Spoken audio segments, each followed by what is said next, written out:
Dengan mempelajari Sirah Nabawiyah, maka makin menambah kecintaan kepadanya. Semoga yang subscribe juga dimudahkan jalannya menuju surga. Silahkan tekan tombol like supaya postingan ini semakin tersebar. Dan tulis doa serta hajat pemirsa di kolom komentar. Semoga semakin banyak yang mengaminkan, maka semakin cepat terkabul. Nabi Sulaiman alaihi salam adalah manusia terkaya sepanjang sejarah kehidupan manusia di muka bumi.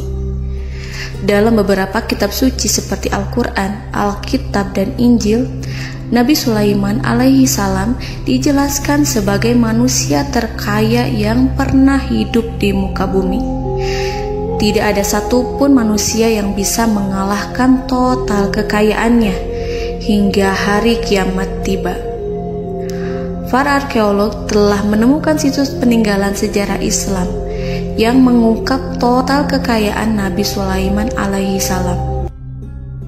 Peres bin Yosef, seorang profesor sekaligus peneliti, ia menyatakan bahwa 3.000 tahun yang lalu Nabi Sulaiman alaihi salam diperkirakan memiliki kekayaan senilai 2,2 triliun US dollar. Dan apabila dikonversikan dengan nilai mata uang dolar hari ini, jika dirupiahkan, maka nilainya setara dengan 32.891.870 triliun rupiah. Profesor itu juga menjelaskan bahwa kekayaan Nabi Sulaiman alaihi salam berasal dari dua sumber, yakni istana kerajaan dan tambang tembaga. Nilai itu berkali-kali lipat lebih banyak dari total kekayaan negara Indonesia yang hanya mencapai 11.454 triliun per 30 Desember 2021. Nabi Sulaiman alaihi salam memiliki beberapa mukjizat. Di antaranya adalah dapat berbicara dengan bahasa binatang. Beliau dapat memerintah mereka untuk melakukan sesuatu. Beliau juga dapat mengendalikan besar kecilnya tekanan angin dan dapat mengatur ke arah mana angin akan berhembus. Sehingga dengan itu Nabi Sulaiman dapat memanfaatkan angin sebagai kendaraannya dan juga kendaraan tentaranya. Nabi Sulaiman juga bisa melunakkan besi dan membentuknya menjadi pakaian perang yang anti tusukan senjata tajam. Nabi Sulaiman juga memimpin para jin. Mereka tunduk dan patuh pada perintah Nabi Sulaiman alaihi salam. Tidak hanya setan, iblis laknatullah yang merupakan makhluk pembangkang dapat dibuat tunduk bertekuk lutut pada perintah-perintah Nabi Sulaiman. Nabi Sulaiman bisa melakukan teleportasi, yaitu berpindah dari suatu tempat ke tempat yang lain dalam waktu singkat. Peristiwa itu dibuktikan dengan pemindahan singgasana Ratu Balqis atas perintah Nabi Sulaiman. Nabi Sulaiman dikenal sebagai raja yang adil dan bijaksana. Nabi Sulaiman diberkahi kecerdasan yang luar biasa untuk menyatu padukan segenap kekuatan yang Allah berikan kepadanya. Ia mengelola dan membawa kerajaannya menjadi kekuatan raksasa yang tak terkalahkan di masanya dengan segenap kemampuan yang dimilikinya. Tentara Nabi Sulaiman adalah tentara terkuat di bumi tanpa ada yang menandingi. Pertanyaan mendasar yang muncul kali ini adalah dari mana sumber kekayaan dan kekuatan Nabi Sulaiman alaihi salam? Untuk mendapat jawaban dari pertanyaan itu, simak video ini sampai akhir. Sebelum itu, mari bantu channel ini terus berkembang dengan cara subscribe dan nyalakan tanda loncengnya. Berikan komentar yang positif dan berikan like serta share video ini. Bismillahirrahmanirrahim. Sungguh kami benar-benar telah menganugerahkan ilmu kepada Daud dan Sulaiman. Keduanya berkata, segala puji bagi Allah yang melebihkan kami dari kebanyakan hamba-hambanya yang mukmin. Sulaiman telah mewarisi Daud dan dia berkata, "Wahai manusia, kami telah diajari untuk memahami bahasa burung dan kami dianugerahi segala sesuatu. Sesungguhnya, semua ini benar-benar karunia yang nyata." Quran Surat An-Naml ayat 15-16. Saudara-saudaraku yang dirahmati Allah, pada ayat di atas disebutkan bahwa Sulaiman telah mewarisi Daud. Nabi Sulaiman mewarisi Nabi Daud dalam sisi kenabian dan kekuasaan, bukan mewarisi harta, karena para nabi tidak mewariskan harta. Sebab sepeninggalan mereka, harta para nabi menjadi sedekah bagi orang-orang yang ada di sekitarnya, yaitu orang-orang fakir dan orang-orang yang membutuhkan. Dan harta para nabi tidak dikhususkan bagi kalangan keluarganya. Rasulullah Shallallahu Alaihi Wasallam bersabda, "Kami para nabi tidak mewariskan." Nabi Sulaiman mewarisi kenabian dari Nabi Daud. Ini adalah hal yang jelas. Allah telah memilihnya sebagai nabi dari Bani Israel. Begitu juga Allah telah memberinya kekuasaan kerajaan sehingga ia menjadi pemimpin Bani Israel. Barangkali sesuatu yang paling penting yang diwarisi oleh Nabi Sulaiman dari Nabi Daud adalah tradisi militer. Kemajuan militer yang dahsyat telah berpindah kepada Nabi Sulaiman. Nabi Daud sebenarnya adalah seorang pengembala kambing yang sangat miskin, tetapi seiring dengan perjalanan waktu, ia menjadi komandan pasukan tiada tanding. Nabi Daud alaihi salam mengetahui bahwa kekuatan hakiki yang mengatur alam semesta adalah kekuatan Allah. Ketika Nabi Daud mengulurkan tangannya dan memegang potongan batu, lalu beliau melemparkannya dengan ketepel ke arah Jalut, kepala Jalut retak dan ambruk menghantam tanah. Ini sebagai bentuk demonstrasi kekuatan darinya. Kehadiran Nabi Daud mengubah pasukan Bani Israel, di mana mereka sebelumnya lari jika berhadapan dengan musuh. Maka kini keberadaan mereka mulai diperhitungkan di masa hidupnya. Nabi Daud mengalami peperangan yang sangat banyak, tapi Al-Quran tidak menceritakan secara terperinci.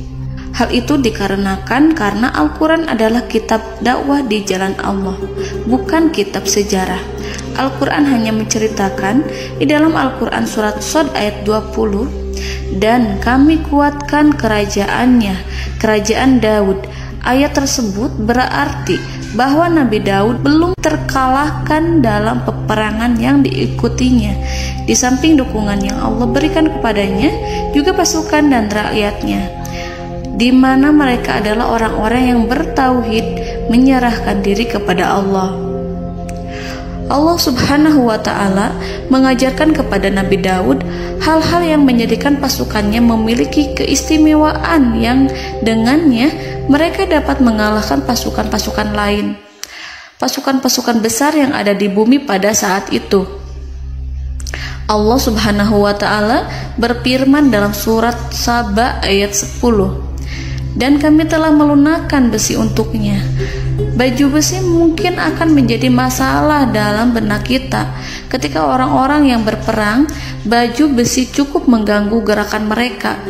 Kita bisa membayangkan ketika ada dua orang berperang, salah satu dapat bergerak bebas, sementara yang lainnya tidak leluasa bergerak karena tertahan dengan pakaiannya. Namun, dengan kekuasaan Allah, Nabi Daud dapat melunakkan besi dan membuat baju besi yang ringan, yang mudah untuk digunakan. Ini adalah kemajuan penting yang Allah berikan kepada Nabi Daud dan tentaranya. Kemajuan itu kemudian diajarkan, diwariskan dan dimiliki oleh Nabi Sulaiman alaihi salam. Nabi Sulaiman memiliki pasukan dahsyat yang melebihi pasukan manapun di bumi saat itu, atau bahkan mungkin saat ini. Bahkan Allah menambahkan karunia-Nya kepada Nabi Sulaiman yang disebutkan dalam Al-Quran surat An-Naml ayat 16. Dan Sulaiman telah mewarisi Daud, dan dia berkata, "Wahai manusia, kami telah diberi pengertian tentang suara burung, dan kami diberi segala sesuatu. Sesungguhnya, ini benar-benar suatu karunia yang nyata." Saudara-saudaraku yang dirahmati Allah, pada suatu hari Nabi Sulaiman alaihi salam menengadahkan tangannya dan berdoa kepada Allah Subhanahu wa ta'ala. Antara hati Nabi dan Allah tidak ada penghalang, tidak ada jarak, tidak ada sekatan waktu, tidak ada satupun dari para nabi yang berdoa kepada Allah kecuali doanya pasti dikabulkan. Doa Nabi Sulaiman alaihi salam direkam dalam Al-Quran surat Shad ayat 35. Nabi Sulaiman berkata, "Ya Tuhanku, ampunilah aku, anugerahkanlah kepadaku kerajaan yang tidak dimiliki oleh seorang pun sesudahku." Nabi Sulaiman menginginkan dari Allah sesuatu kerajaan yang belum pernah diperoleh oleh siapapun setelahnya. Allah Subhanahu wa ta'ala mengabulkan doa Nabi Sulaiman dan memberinya kerajaan tersebut. Nabi Sulaiman mewarisi kekuasaan, kenabian, hikmah ilmu dari Nabi Daud alaihi salam. Orang-orang menyebut Nabi Sulaiman Al-Hakim, Sulaiman yang bijaksana. Kebijaksanaan Nabi Sulaiman tidak terbatas pada keadilannya di tengah-tengah manusia dan juga kasih sayangnya kepada mereka. Namun, kebijaksanaan Nabi Sulaiman juga berlaku di kalangan burung dan binatang lainnya. Nabi Daud juga mengenal bahasa burung, tetapi Nabi Sulaiman dapat berbicara dengan bahasa burung. Bahkan, ia dapat menggantikannya sebagai pembantunya. Ketika Nabi Daud bertasbih di gunung, burung-burung serta binatang buas ikut bertasbih bersamanya. Bahkan angin pun berhenti untuk mendengarkan tasbih itu. Sedangkan Nabi Sulaiman alaihi salam, Allah Subhanahu wa ta'ala memberinya karunia lebih dari itu, di mana binatang-binatang buas tunduk padanya, begitu juga angin dan burung. Saudara-saudaraku yang dirahmati Allah, Nabi Sulaiman alaihi salam mampu mendengarkan bisikan semut yang berbicara kepada sesama mereka. Bahkan ia mampu memerintahkan semut tersebut sehingga semut itu menjadi taat pada perintahnya. Pasukan Nabi Sulaiman memiliki kekuatan yang sangat dahsyat. Belum pernah ada di dunia ini satu pasukan pun yang memiliki kekuatan seperti itu. Kekuatan Nabi Sulaiman berasal dari beberapa kombinasi yang sangat mengagumkan, sehingga karenanya ia tidak dapat tertandingi. Kekuatan itu terdiri dari manusia, binatang-binatang, jin, dan lain sebagainya. Kita mengetahui bahwa jin adalah makhluk Allah dan manusia tidak mampu melihatnya atau menghadirkannya atau meminta pertolongan kepadanya. Sedangkan Nabi Sulaiman telah diberi Allah suatu kemampuan untuk menundukkan jin, mempekerjakan mereka sebagai tentara di tengah-tengah peperangan. Bahkan ia mampu menjadikan mereka sebagai pekerja-pekerja kasar di kerajaannya saat tidak ada peperangan. Oleh sebab itu, ketika ada pasukan lain yang mencoba melawan pasukan Nabi Sulaiman, mustahil mereka akan mendapatkan kemenangan. Bahkan pasukan Nabi Sulaiman diperkuat oleh pasukan burung. Burung di pasukan Nabi Sulaiman memerankan tugas penting, yaitu menjadi agen intelijen. Kita mengetahui bahwa peranan informasi saat peperangan adalah hal yang penting. Dari informasi tersebut, pasukan dapat mengetahui keadaan lawannya. Demikianlah peranan burung pada pasukan Sulaiman. Ia terbang di tengah-tengah musuh. Kemudian, ia kembali kepada Nabi Sulaiman untuk menyampaikan berita tentang keadaan lawannya. Di samping jin dan burung, Allah juga menundukkan angin untuk Nabi Sulaiman. Nabi Sulaiman dapat memerintahkan angin dan ia mampu untuk menaiki angin tersebut. Dalam Al-Quran surat Shad ayat 36-40, Allah Subhanahu wa ta'ala berfirman, "Kami tundukkan kepada angin yang berhembus dengan baik menurut kemana saja yang dikehendaki Sulaiman. Dan kami tundukkan pula kepadanya setan-setan, semuanya ahli bangunan dan penyelam, dan setan yang lain yang terikat dalam belenggu. Inilah anugerah kami, maka berikanlah kepada orang lain atau tahanlah untuk dirimu tanpa perhitungan, dan sesungguhnya dia mempunyai kedudukan yang dekat pada sisi kami dan tempat kembali yang baik." Saudara-saudaraku yang dirahmati Allah, Allah Subhanahu wa Ta'ala juga memberikan kemampuan yang tak seorang pun dari para nabi mendapatkannya, yaitu kemampuan untuk memerintah setan. Setan adalah salah satu bagian dari jin. Ia adalah kelompok yang celaka dari bangsa jin. Kelompok ini sebenarnya tidak mampu dikuasai oleh manusia. Bahkan jin yang soleh tidak dapat mengatur setan. Adapun Nabi Sulaiman, Allah telah memberinya kekuasaan untuk menundukkan setan dan mempekerjakannya, bahkan mengikatnya dengan rantai serta menghukumnya jika ia menentang pada perintahnya. Setan membangun untuk Sulaiman istana-istana, patung-patung dan alat-alat perang. Bahkan setan-setan itu menyelam ke dasar lautan untuk mengeluarkan permata dan yakut untuk Sulaiman. Jika di antara setan yang menentang perintahnya, maka Nabi Sulaiman alaihi salam mengikatnya dengan rantai.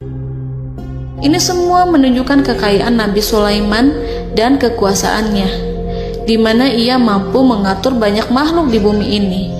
Tentu saja, kemampuan itu semua adalah atas izin dari Allah Subhanahu wa Ta'ala sebagai mukjizat darinya.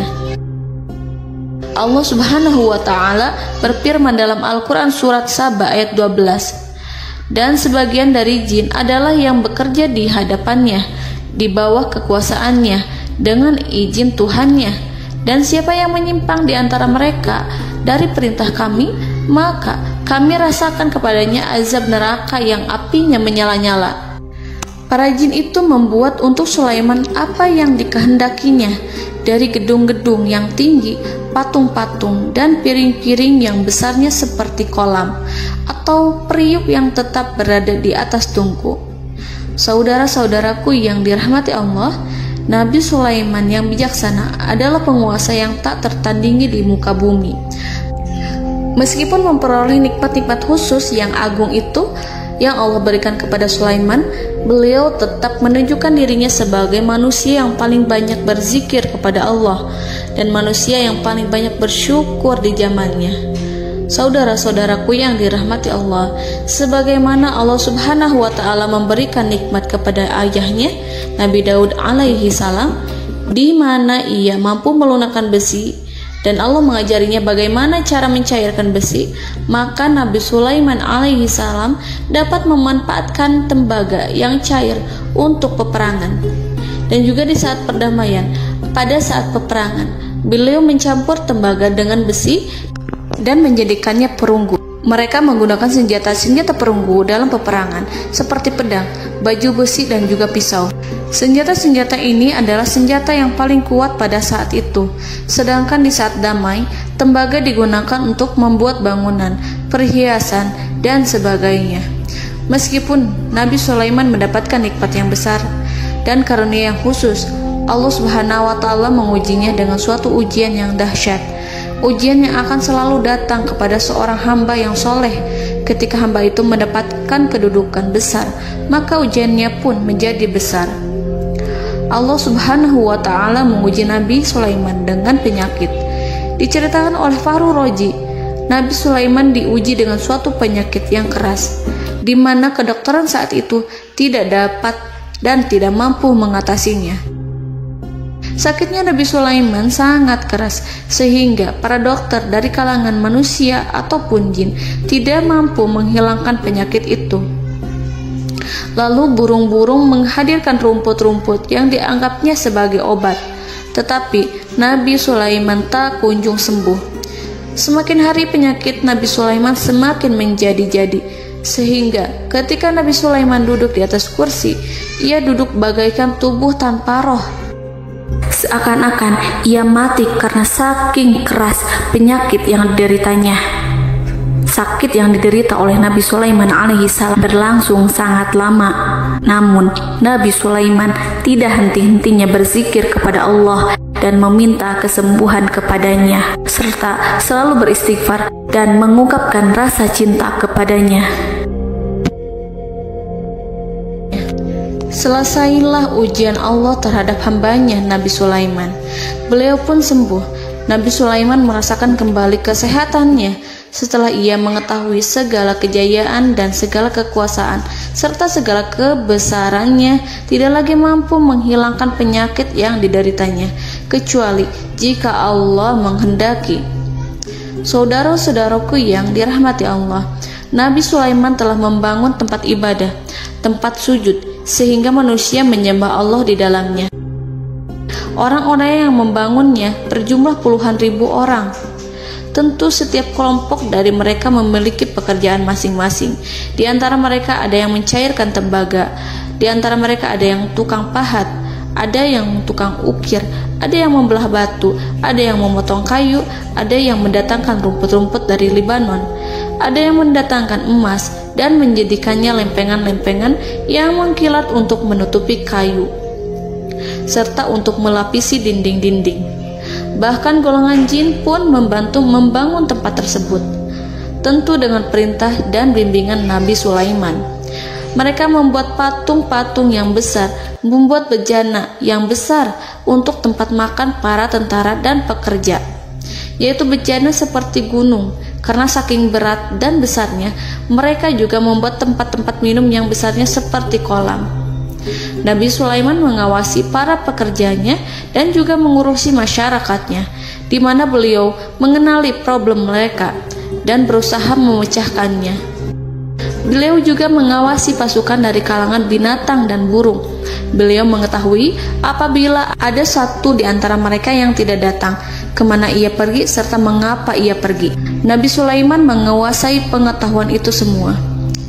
Nabi Sulaiman bukan hanya mengetahui problem tentara-tentaranya dari kalangan manusia ataupun tentaranya dari kalangan burung, namun ia juga menunjukkan kasih sayang terhadap semut, di mana beliau mendengar bisikannya dan tidak suka untuk menginjaknya. Nabi Sulaiman selalu menundukkan kepalanya ke bumi sebagai bentuk rasa rendah diri dan syukur kepada Allah. Pada suatu hari, Nabi Sulaiman alaihi salam berjalan di depan tentaranya, dan tiba-tiba ia mendengar suara semut yang berkata kepada temannya dari kalangan semut. Hal itu terekam dalam Al-Quran surat An-Naml ayat 18-19. Wahai semut-semut, masuklah ke dalam sarang-sarangmu, agar kamu tidak terinjak oleh Sulaiman dan tentaranya, sedangkan mereka tidak menyadarinya. Nabi Sulaiman alaihi salam tersenyum mendengar itu, dan ia berdoa, "Ya Allah, ya Tuhanku, berilah aku ilham untuk tetap mensyukuri nikmat-Mu yang telah Engkau anugerahkan kepadaku dan kepada kedua orang ibu bapakku, dan untuk mengerjakan amal soleh yang Kau ridhoi, dan masukkanlah aku ke dalam rahmat-Mu, ke dalam golongan hamba-hamba-Mu yang soleh." Saudara-saudaraku yang dirahmati Allah, meskipun Nabi Sulaiman mendapatkan kekuasaan dan memiliki tentara yang besar, namun beliau menunjukkan kasih sayang terhadap bangsa semut. Beliau mendengarkan bisikannya dan melihat semut yang ada di depannya. Oleh karena itu, tak mungkin baginya untuk menginjak golongan semut itu. Nabi Sulaiman bersyukur kepada Allah telah memberinya nikmat, yaitu nikmat rahmat dan kasih sayang. Di samping itu, Nabi Sulaiman alaihi salam adalah orang paling kaya di dunia. Istananya terbuat dari kayu gaharu yang memiliki wangi harum. Istananya terbuat dari emas yang terkadang dari kristal. Beliau juga memiliki kursi besar yang terbuat dari emas dan permata. Istana Nabi Sulaiman merupakan istana yang paling besar di dunia. Nabi Sulaiman menggunakan pakaian dari emas dan permata. Meskipun demikian, Nabi Sulaiman tetap menunjukkan sebagai hamba yang berserah diri dan rendah diri di hadapan Allah Subhanahu wa Ta'ala. Nabi Sulaiman yang merendahkan diri di hadapan Allah, ia selalu sujud kepada Allah, sebagaimana ayahnya yang selalu bertasbih pada Allah. Nabi Sulaiman selalu melantunkan lagu-lagu cinta ilahi dan hanya memuji Allah Subhanahu wa Ta'ala. Pada suatu hari, Nabi Sulaiman alaihi salam mengeluarkan perintah kepada pasukannya untuk bersiap-siap. Kemudian, Nabi Sulaiman keluar dan memeriksa pasukannya satu demi satu. Kelompok yang pertama adalah kelompok manusia. Nabi Sulaiman memperhatikan kesiapan mereka. Lalu Nabi Sulaiman mengeluarkan perintah-perintah kepada mereka. Kemudian Nabi Sulaiman memeriksa kelompok jin. dan menyampaikan perintahnya kepada mereka. Beliau memenjarakan jin yang tampak bermalas-malasan saat bekerja. Lalu beliau memeriksa binatang dan berkata kepada mereka, apakah mereka sudah makan dengan baik? Apakah mereka tidur dengan nyenyak? Apakah ada yang mengadu pada mereka, misalkan karena penyediaan makanan yang tidak layak? Apakah ada di sana yang sakit dan lain sebagainya? Ketika Nabi Sulaiman merasa puas dengan semuanya, Nabi Sulaiman memasuki tenda tempat berkumpulnya para burung. Nabi Sulaiman alaihissalam kemudian memasuki tenda tersebut, mengamati keadaan di sekitarnya, sehingga beliau mengetahui bahwa ada satu burung yang tidak hadir, yaitu burung hudhud. Mengapa aku tidak melihat burung hudhud? Burung-burung yang lain tampak terdiam sebagai penghormatan, dan mereka mendengarkan apa yang akan dikatakan pemimpin mereka. Nabi Sulaiman mengarahkan pandangannya pada semua burung dan tidak menemukan burung hudhud di antara mereka. Tak seekor burung pun yang mengetahui keberadaannya. Burung hudhud absen pada apel wajib kali ini. Nabi Sulaiman mulai menampakkan kemarahannya. Tiba-tiba, seekor burung kecil memberanikan diri untuk berkata kepada Nabi Sulaiman, "Wahai Nabi yang mulia, seharusnya hudhud ada bersamaku kemarin untuk melaksanakan tugas penyelidikan. Ia adalah pemimpin misi itu. Namun burung hudhud belum datang. Oleh karena itu, aku tidak pergi bersamanya." Burung itu tampak gemetar. Nabi Sulaiman mengetahui bahwa hudhud tidak hadir dan tak seorang pun mengetahui kemana ia pergi. Burung hudhud pergi tanpa izin terlebih dahulu. Dalam keadaan marah, Nabi Sulaiman berkata, "Sungguh aku benar-benar akan mengazabnya dengan azab yang sangat keras, atau benar-benar menyembelihnya, kecuali jika ia benar-benar datang kepadaku dengan alasan yang jelas." Kawanan burung-burung mengetahui bahwa Nabi Sulaiman sedang marah dan telah menetapkan untuk menyiksa burung hudhud atau menyembelihnya, atau justru memaafkannya dengan syarat ia datang dengan membawa alasan yang dapat menyelamatkannya, atau dengan kata lain, burung hudhud dapat memastikan bahwa ia melaksanakan tugas yang penting.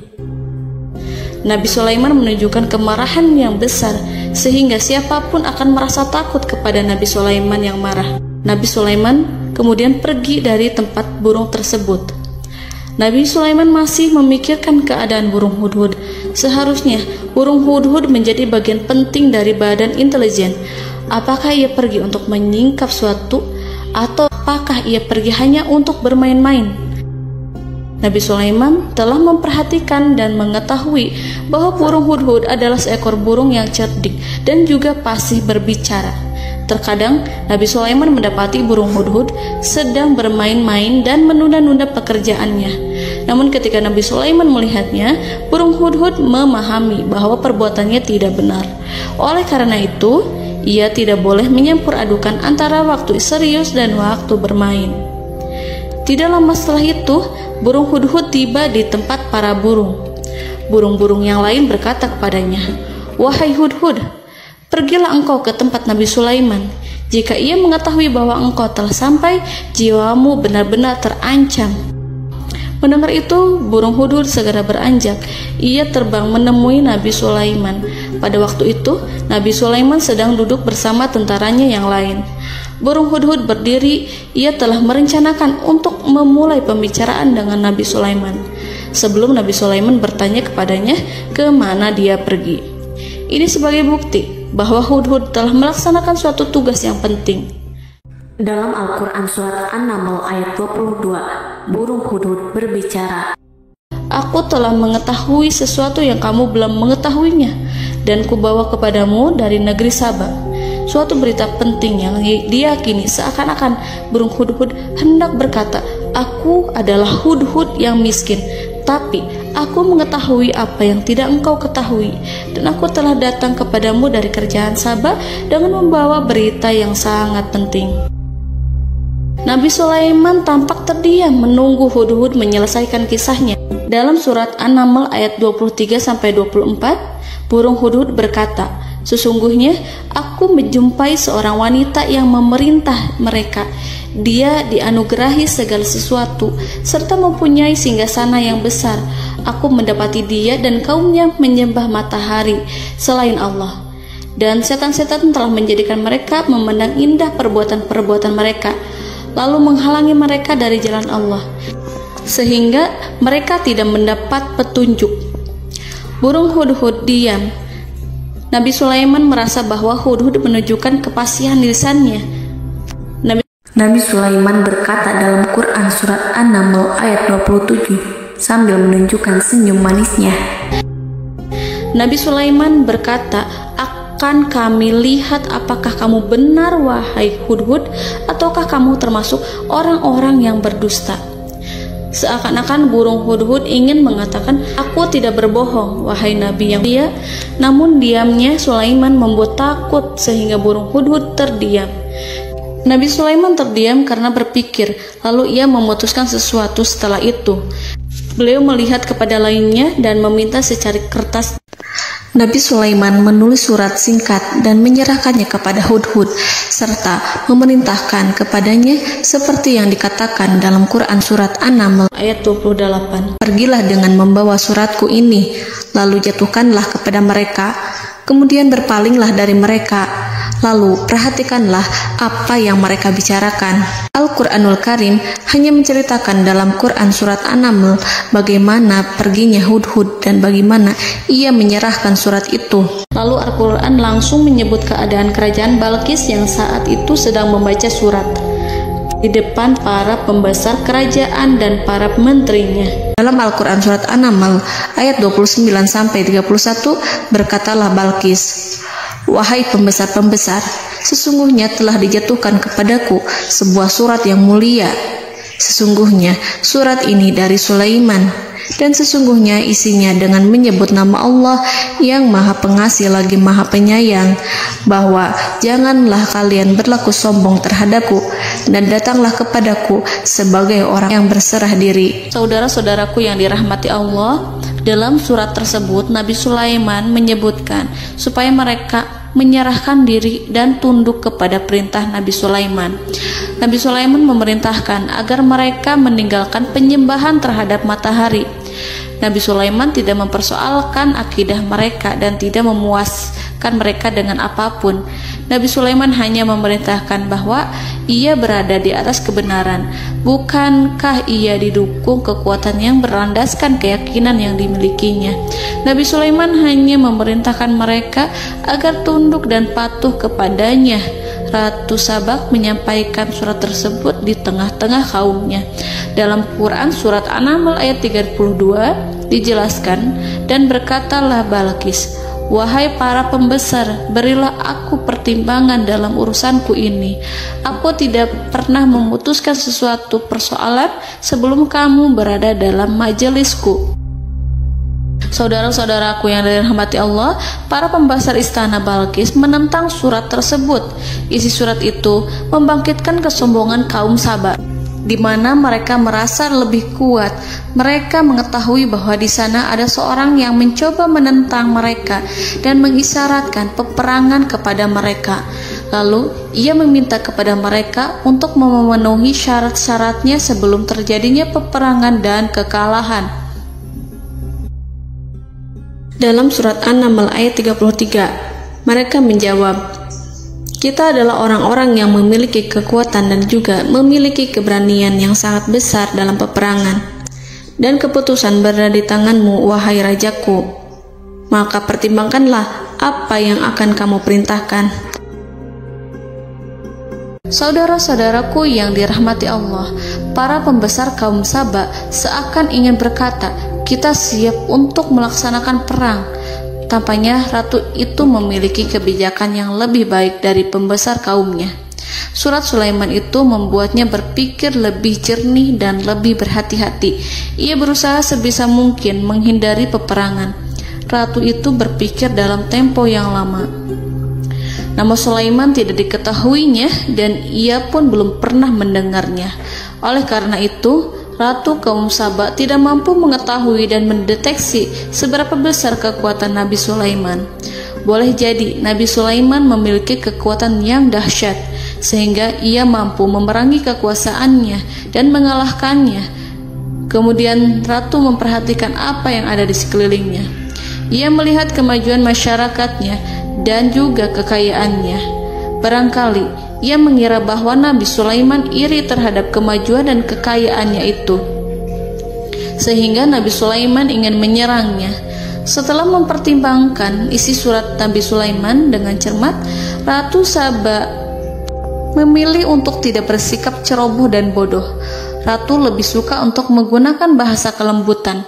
Ia mengirim kepada Nabi Sulaiman suatu hadiah yang besar.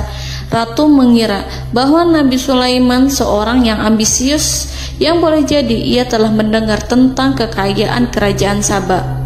Para utusan pergi dengan membawa hadiah dari Ratu Saba.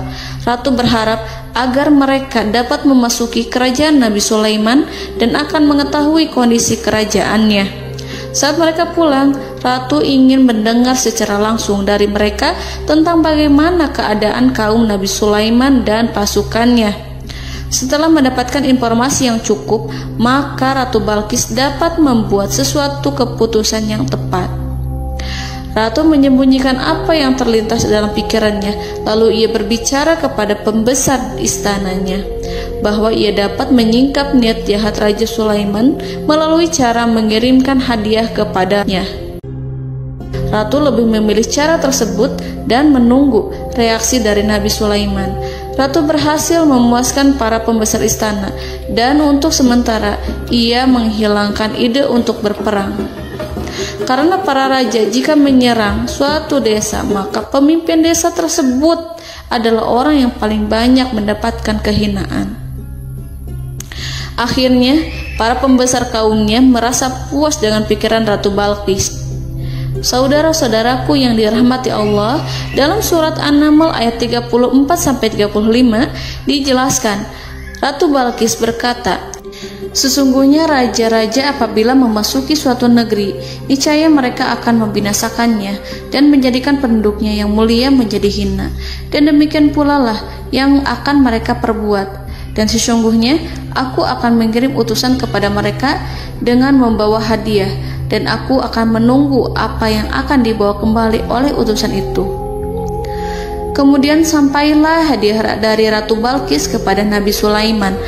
Para intelijen Nabi Sulaiman memberitahunya bahwa utusan Balqis datang dengan membawa hadiah. Nabi Sulaiman langsung mengetahui bahwa Ratu Balqis itu sengaja mengirim orang-orangnya untuk mengetahui atau untuk mendapatkan informasi tentang kekuatannya. Lalu setelah itu ia akan mengambil keputusan atau mengambil sikap kepada kerajaan Sulaiman. Nabi Sulaiman segera memanggil semua pasukannya untuk berkumpul. Utusan Balqis segera memasuki istana Nabi yang dipenuhi dengan pasukan yang besar bersenjata. Melihat itu, utusan Ratu Balqis tercengang dan terkejut ketika mereka melihat kekayaan yang mereka bawa tidak ada apa-apanya dibandingkan dengan kerajaan Nabi Sulaiman. Hadiah mereka tampak tidak berarti. Emas yang mereka bawa tampak tidak memiliki makna saat mereka memasuki istana Nabi Sulaiman yang terbuat dari kayu-kayu pohon gaharu yang mengeluarkan bau yang harum serta dihiasi dengan emas permata. Para utusan Ratu Balqis berdiri bersama Nabi Sulaiman dan menyaksikan bagaimana Nabi Sulaiman mengendalikan pasukannya. Kemudian mereka mulai berpikir tentang kekuatan dan kualitas pasukan Nabi Sulaiman. Betapa kagetnya mereka ketika melihat di tengah-tengah pasukan itu terdapat singa, burung, dan tentara dari kalangan manusia yang mampu terbang. Mereka pun sadar bahwa mereka di hadapan pasukan yang tiada tandingannya. Selesailah demonstrasi pasukan Nabi Sulaiman.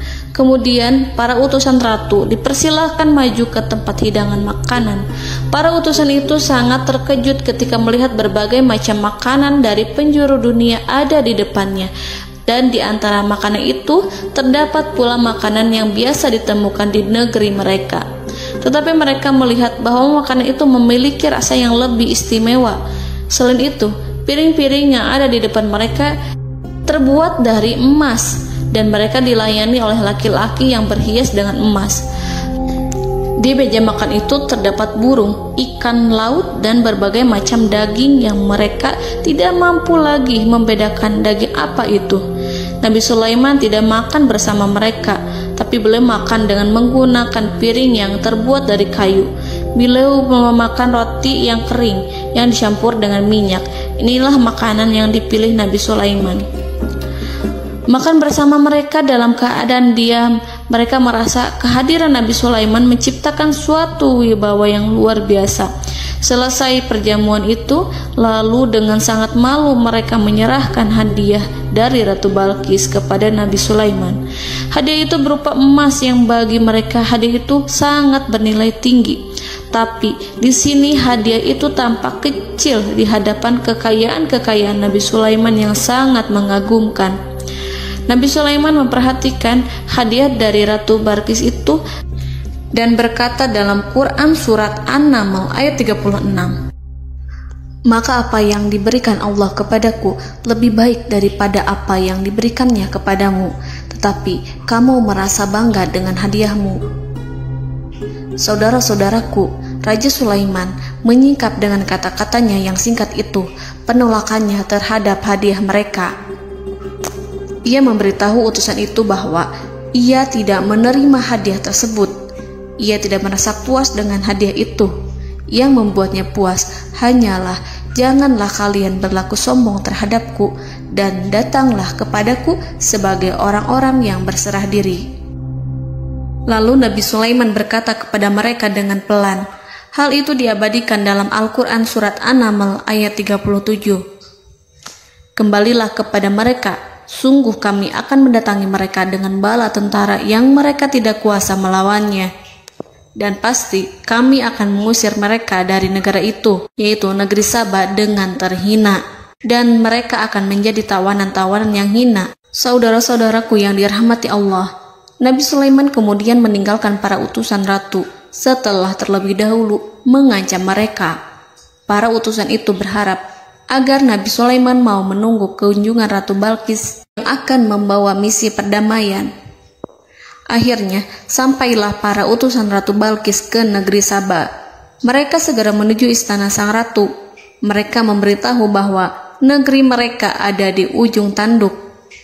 Mereka menceritakan kepada ratu tentang kekuatan Nabi Sulaiman dan tidak mungkin bagi mereka mampu melawannya. Mereka meyakinkan Ratu Balqis bahwa ia harus mengunjunginya dan melihat sendiri bagaimana kebesaran kerajaan Nabi Sulaiman. Kemudian Ratu Balqis menyiapkan dirinya untuk pergi menuju kerajaan Nabi Sulaiman. Nabi Sulaiman duduk di kursi kerajaan di tengah-tengah para pembesarnya dan para menterinya, serta para komandan pasukannya. Beliau berpikir tentang sosok Balqis. Nabi Sulaiman mengetahui bahwa Balqis menuju tempatnya. Balqis dikelilingi rasa takut. Nabi Sulaiman berpikir sejenak tentang bagaimana matahari disembah. Ia memikirkan bagaimana informasi yang diterima oleh intelijennya tentang kemajuan kerajaan Balqis dalam bidang kesenian dan ilmu pengetahuan.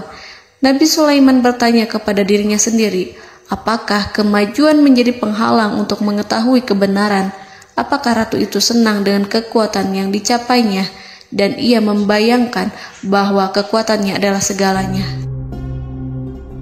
Dengan kemajuan yang dimilikinya, Nabi Sulaiman ingin membuat kejutan agar ratu mengetahui bahwa Islam yang diyakini oleh Nabi Sulaiman adalah satu-satunya yang mampu mendatangkan kemajuan dan kekuatan yang hakiki, sehingga ia dapat membandingkan antara keyakinannya dalam menyembah matahari beserta kemajuan yang dicapainya dengan keyakinan Nabi Sulaiman beserta kemajuan yang diraihnya.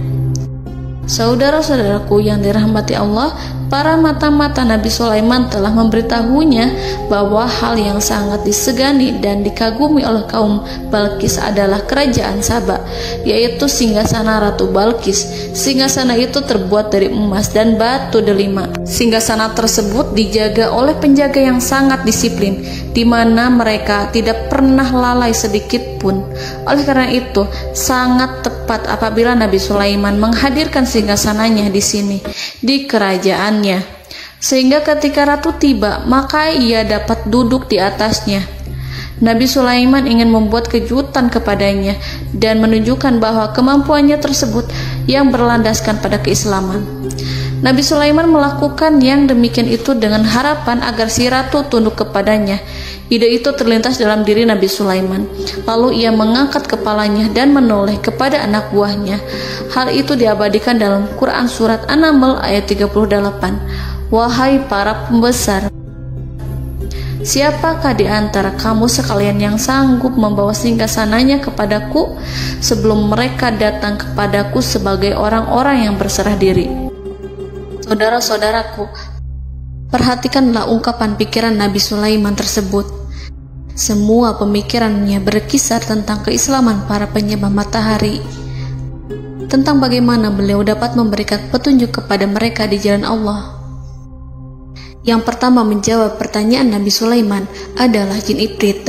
Dalam Quran Surat An-Naml ayat 39, berkatalah Ifrit yang cerdik dari golongan jin, "Aku akan datang kepadamu dengan membawa singgasana itu sebelum kamu berdiri dari tempat dudukmu. Sesungguhnya aku benar-benar kuat untuk membawanya, lagi dapat dipercaya." Nabi Sulaiman berdiri dari tempat duduknya. Setelah 1 jam atau 2 jam, jin itu berjanji kepadanya untuk menghadirkan singgasana Balqis. Sebelum itu, istana Nabi Sulaiman di Palestina, sedangkan istana Balqis terletak di Yaman. Antara singgasana tersebut dengan singgasana Nabi Sulaiman berjarak lebih dari ribuan mil. Barangkali pesawat yang cepat sekalipun yang kita kenal hari ini tidak akan mampu membawa dan mendatangkan istana itu dalam waktu 1 jam.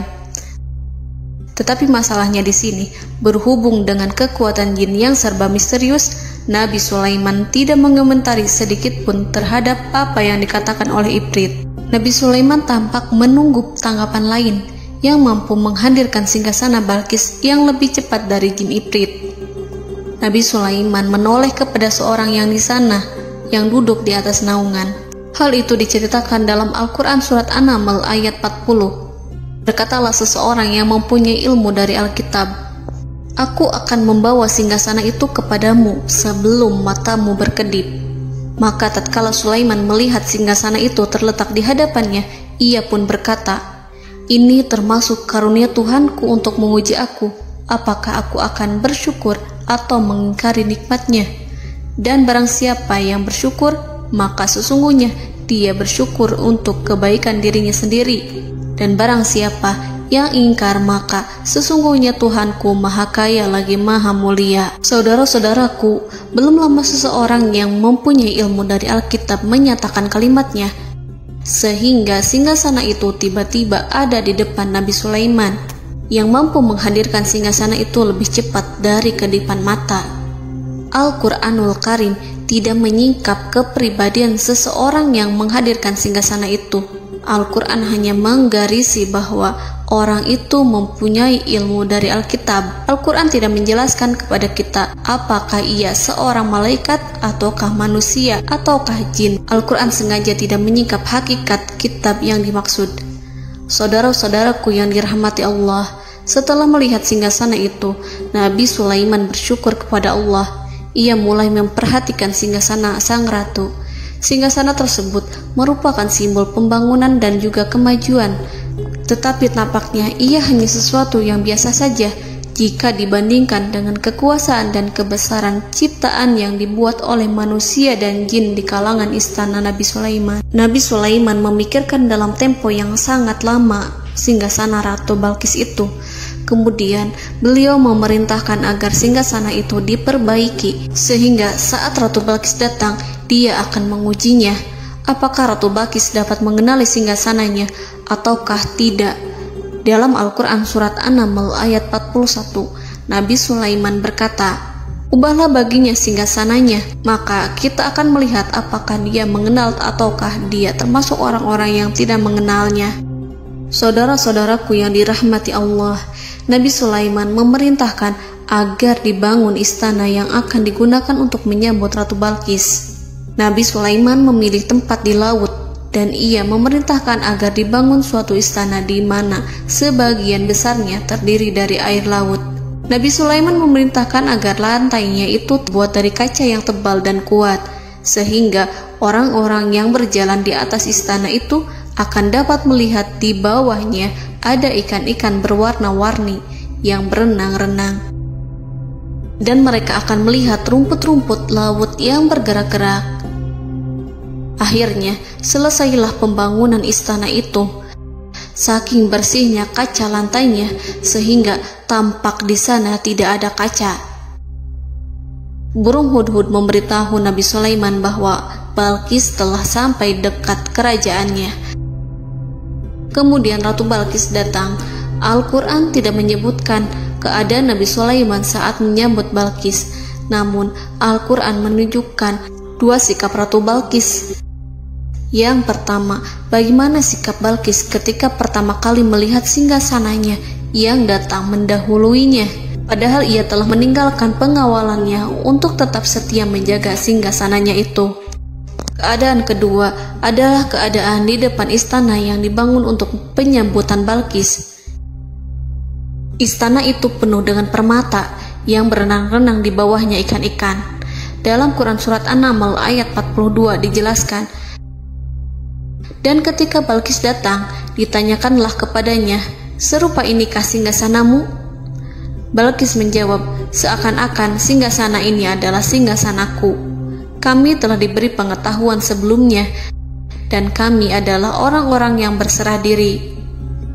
Saudara-saudaraku, pada dialek di atas, Balqis melihat singgasananya dan ia tercengang saat mengetahui bahwa itu adalah singgasana miliknya.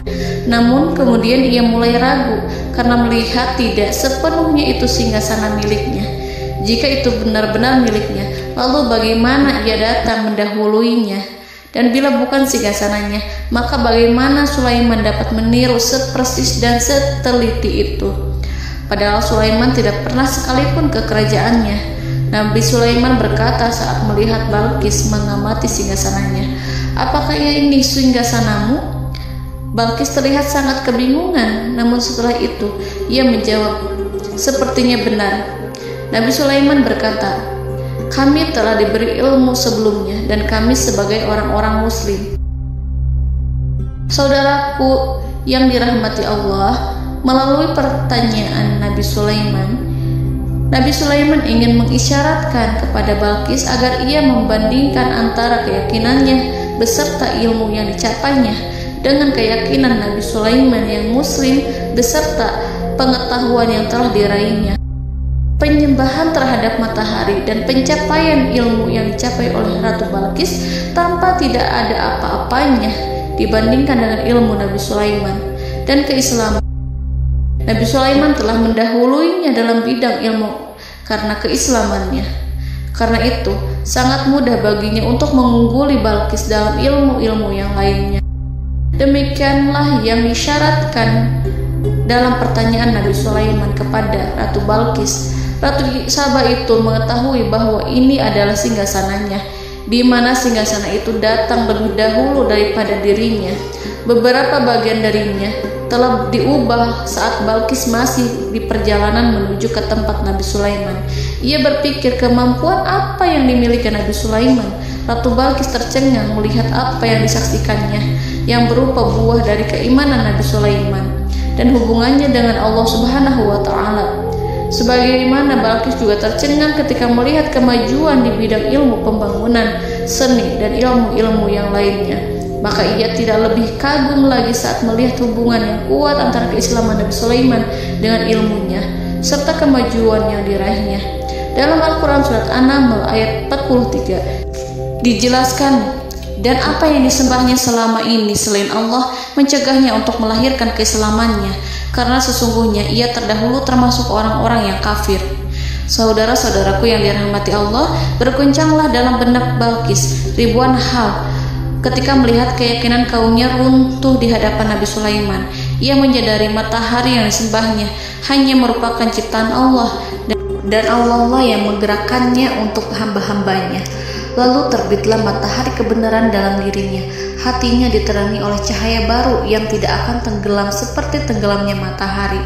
Masa keislamannya hanya menunggu waktu. Ratu Balqis memilih waktu yang tepat untuk mengumumkan keislamannya. Allah Subhanahu wa Ta'ala berfirman dalam Quran surat An-Naml ayat 44. Dikatakan kepadanya, masuklah ke dalam istana. Maka tatkala ia melihat lantai istana itu, dikiranya kolam air yang besar dan disingkapnya 2 betisnya. Berkatalah Sulaiman, sesungguhnya ia adalah istana licin yang terbuat dari kaca. Berkatalah Balqis, wahai Tuhanku, sesungguhnya aku telah berbuat zalim terhadap diriku dan aku berserah diri bersama Sulaiman kepada Allah Tuhan semesta alam. Saudara-saudaraku yang dirahmati Allah, dikatakan kepada Balqis, masuklah ke dalam istana. Ketika ia masuk, maka ia tidak menyaksikan adanya kaca, tetapi ia melihat air, sehingga ia mengira akan bersinggungan dengan air. Lalu ia menyingkapkan sedikit bajunya agar bajunya itu tidak basah. Nabi Sulaiman mengingatkannya tanpa melihatnya agar ia tidak khawatir terhadap pakaiannya, karena pakaiannya tidak akan basah, sebab di sana tidak ada air. Itu sekedar kaca yang halus, yang saking halusnya sehingga ia tidak tampak. Pada kesempatan itulah Balqis mengumumkan keislamannya yang mengakui kelalimannya, dan ia menyatakan menyerahkan diri kepada Nabi Sulaiman dan kepada Allah Tuhan semesta alam. Lalu kaumnya pun mengikutinya dan mereka memeluk Islam. Balqis menyadari ia berhadapan dengan penguasa yang terbesar di bumi dan Nabi Allah yang mulia. Untuk pertama kalinya, wajah Sulaiman tampak dihiasi dengan senyuman yang menunjukkan kepuasannya sejak Balqis mengunjunginya. Demikianlah Nabi Sulaiman mewujudkan kejayaannya yang hakiki dan menyebarkan cahaya Islam di muka bumi. Saudara-saudaraku, Al-Quran tidak menyebutkan kisah Balqis setelah keislamannya. Para ahli tafsir mengatakan bahwa ia menikah dengan Nabi Sulaiman.